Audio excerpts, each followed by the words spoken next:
All right, let's just jump right into this.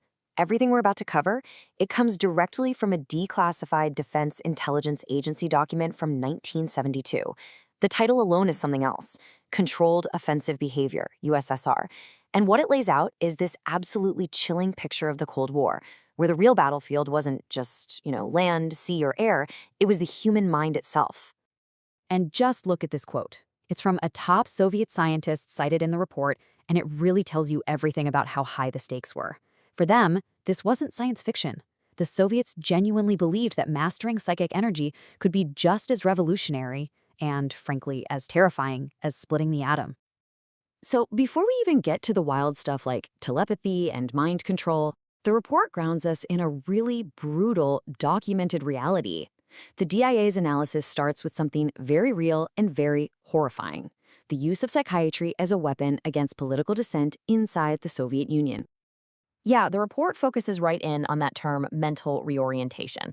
This was not just about locking people up. The goal, according to this document, was to systematically dismantle a person's beliefs, their will, using all the authority and all the tools of medicine to literally break their mind. And it gets incredibly specific, citing testimony from a former political prisoner named Vladimir Bukovsky. He described 3 methods of this so-called medical punishment.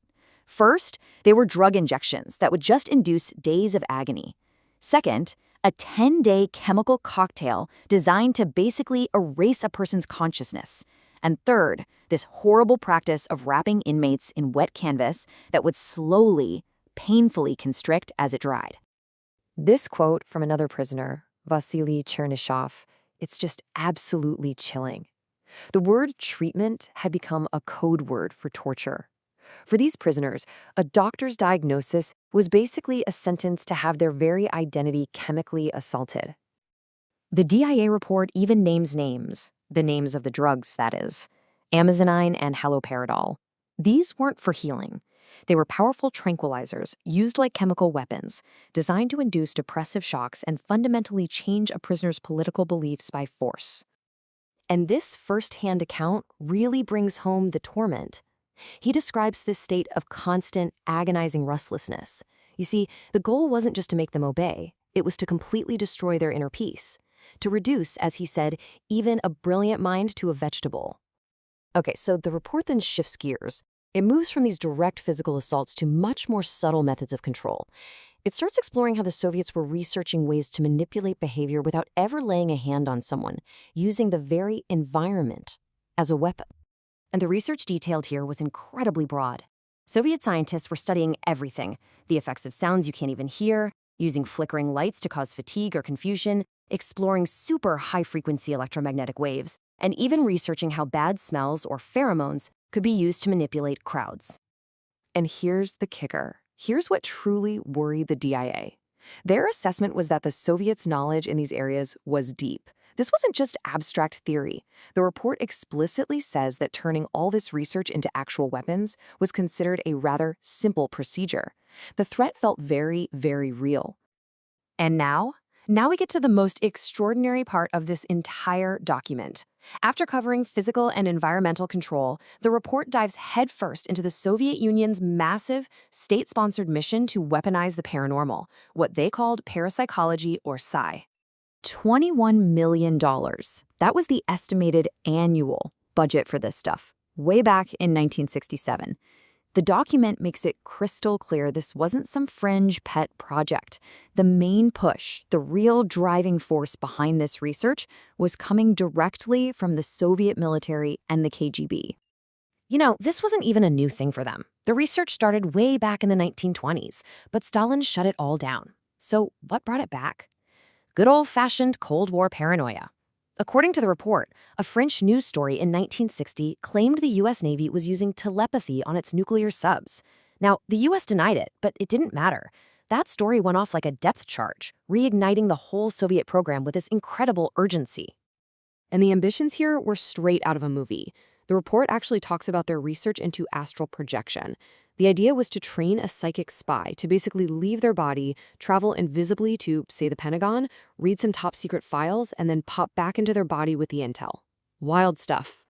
So, before we get to the star of the Soviet program, you gotta understand this key concept psychokinesis, or PK. Simply put, it's mind over matter. It's the supposed ability to move or influence physical things using nothing but the power of your thoughts.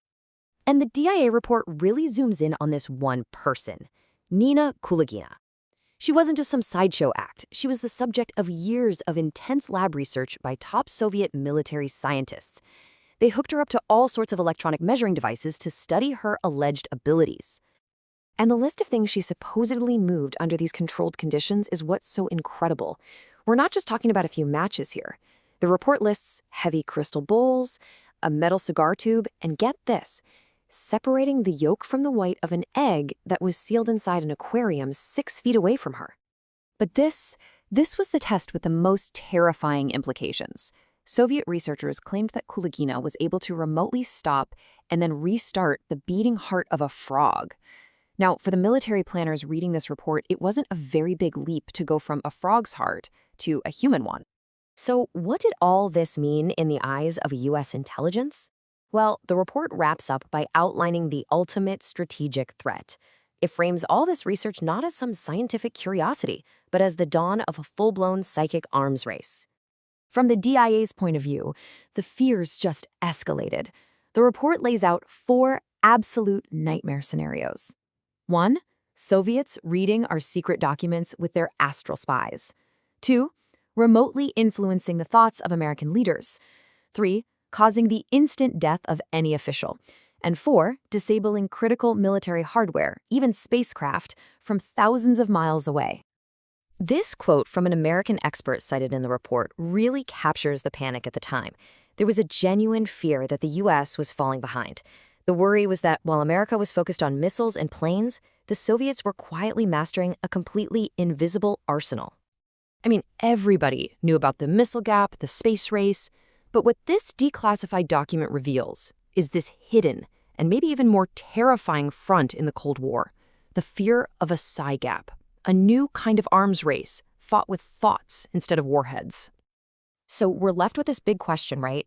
Was this DAA report an accurate look at a real psychic threat, a blueprint for an arms race that happened in the shadows? Or was it just a reflection of how deep Cold War paranoia could run? A paranoia so intense that even the paranormal became a potential battlefield. This document lays out the fears, but it's a stark reminder. In the Cold War, the most dangerous weapon was the one you could never see coming.